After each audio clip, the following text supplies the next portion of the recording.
Hi everyone and welcome to Rose Red Homestead, where, as you know, we focus on self-reliance, food security, and just a darn good time. Tonight, that's what we're going to do. Because I'm just home from work, we're ready for supper. Tonight is going to be a bean night. We're going to have black beans over rice topped with curtido, and avocado. And a week ago, I knew nothing about this, so I'll tell you the whole story when we come right back.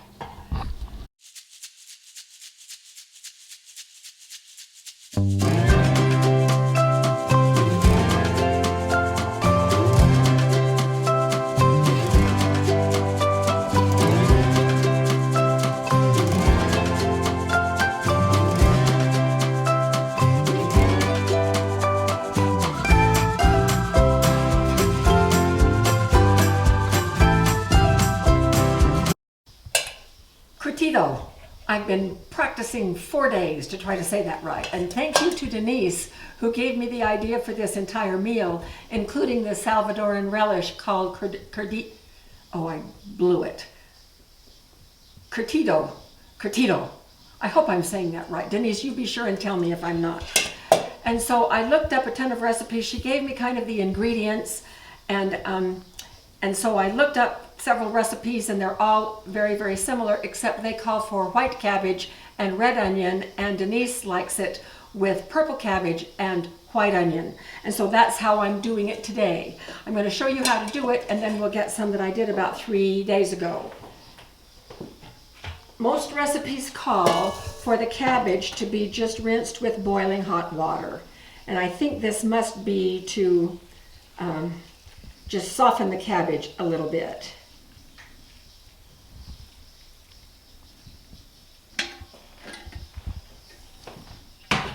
So this is a half of a head of purple cabbage, and look how blue it turns the water. Is that fun? Okay, and then I'm going to add it to 2 carrots that I have just peeled over here, and I kept peeling and peeling and peeling and peeling, and so they are in these little shreds. And then half of a white onion. So these are the main ingredients. This is a fermented recipe. So it is sort of like sauerkraut. And boy, is it ever good, because I have been tasting a little bit of it as it's gone along. I've had mine going for 3 days. Now I am putting a half a cup of white vinegar and a half a cup of water.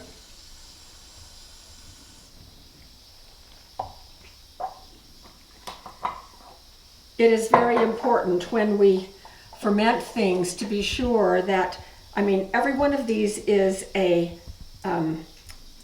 low acid food, susceptible to botulism, and that includes carrots and onions and the cabbage. And I'm going to be leaving this out on my countertop for 3 days. And that's enough time for botulism toxin to form. So we need to acidify. So that's what this vinegar is. So I'm going to put the vinegar in. Also, to help with the fermentation and with the preservation are a couple of teaspoons of salt. So I'm just going to sprinkle that over it.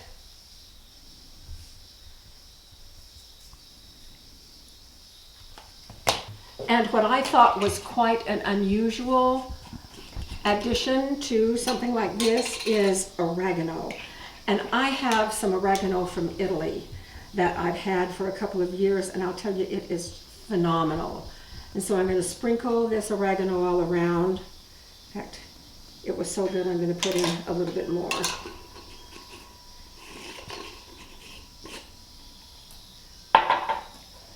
And now what we want to do is to bruise this cabbage, and the hot water helped us a little bit with that, because this is how I make sauerkraut, this very same way. So I'm bruising these vegetables. The salt water will pull liquid out of the cells.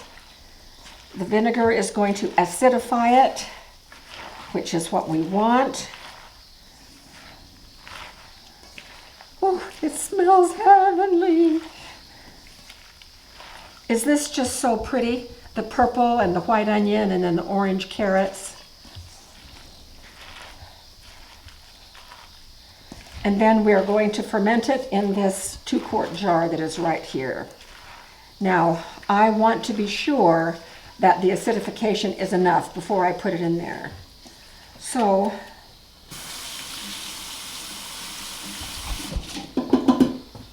I have my handy dandy litmus paper. I've just ordered some more because I'm getting down to the end. Came just the other day. So I'm going to get down into that liquid.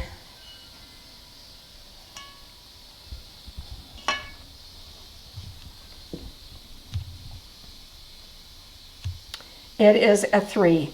So the acidification is just fine.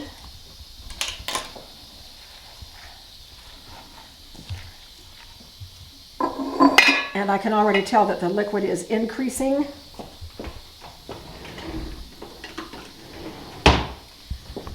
So let's get it in this jar and let the fermentation start. Now we want this mixture pushed down hard and tight because we want the liquid to come up above the level of the veggies, and it is almost there. And so we need a good weight to weigh the food down and keep, we want the gas to be able to release, but we don't want it open to the air. So here is the one that has been fermenting for 3 days on our counter. And what I have here is just a baggie of water. And so I'm just going to put that baggie of water right in this one now. And we'll use it as the weight to hold everything down.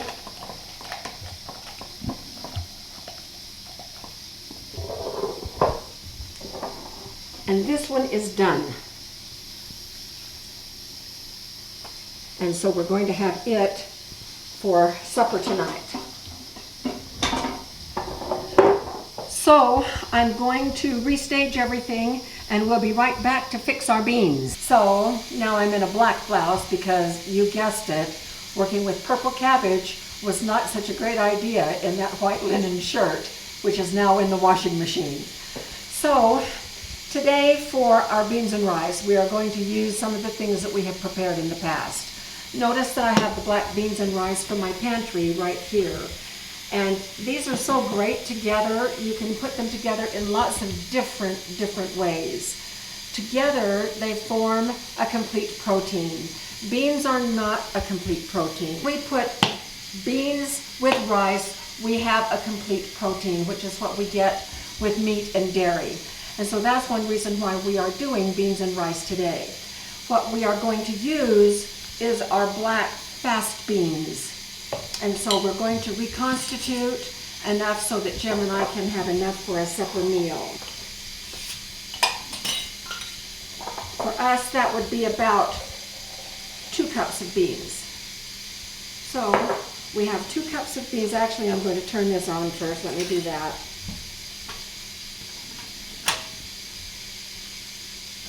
So I just put the beans in here, and now I'm going to add about 2 cups of water.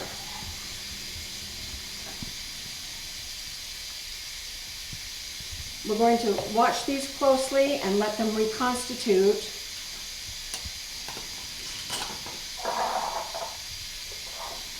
I have ready some of our dehydrated green chilies because as soon as these get closer to being hydrated, I'm going to drop in a couple of pieces.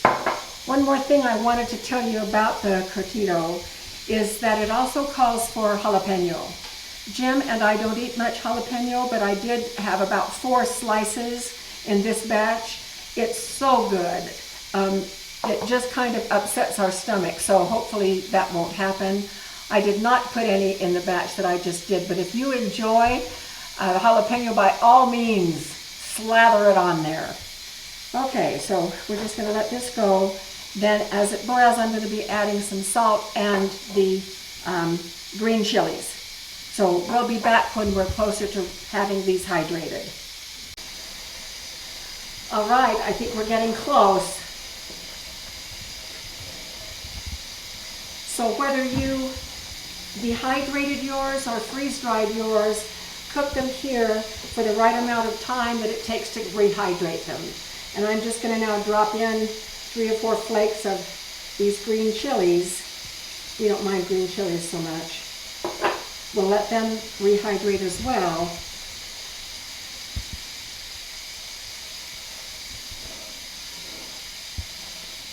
Getting close. And I'm going to go ahead and put in about a teaspoon of salt.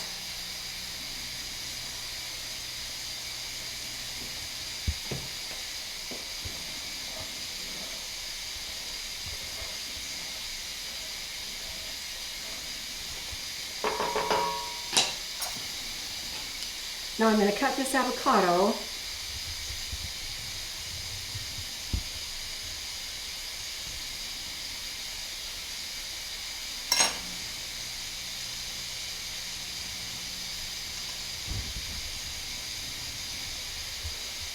And I'm just going to dice it.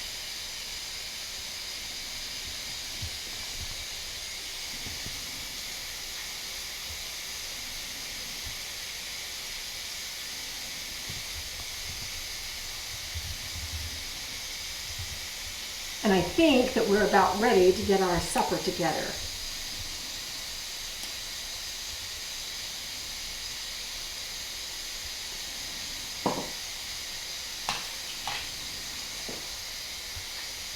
I do have some freeze-dried avocados I could have used as well. It's so nice to have a pantry full of foods that we have previously preserved.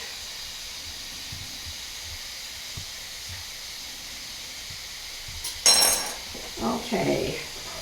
Oh, these are done. Look at this. Completely rehydrated. A little bit of that liquid in there. A few of them mashed, a little bit of starchiness. There's some of the green chilies. And we're turning this off.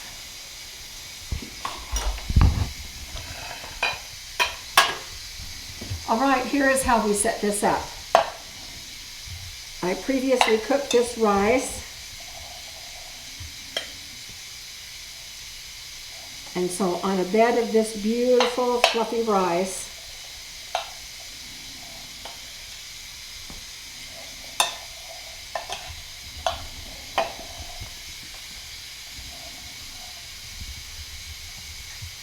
this has a little bit of ghee in it, a little bit of salt.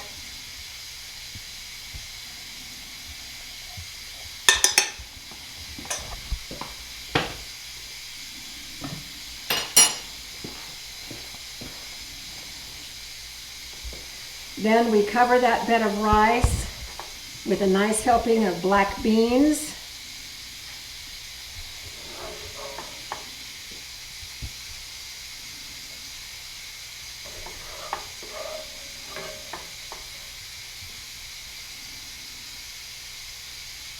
There's some green chilies showing. And that's the last of those beans. And then on top of that, we put some of this Curtido. If this isn't the most beautiful stuff, this is so good. Look at that color. Jim, is your mouth watering? I'm working on it.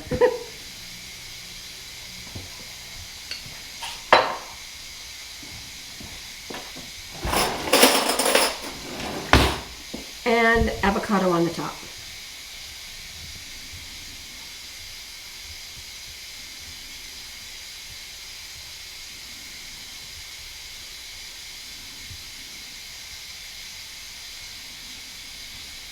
You talk about color and flavor. This has got it all.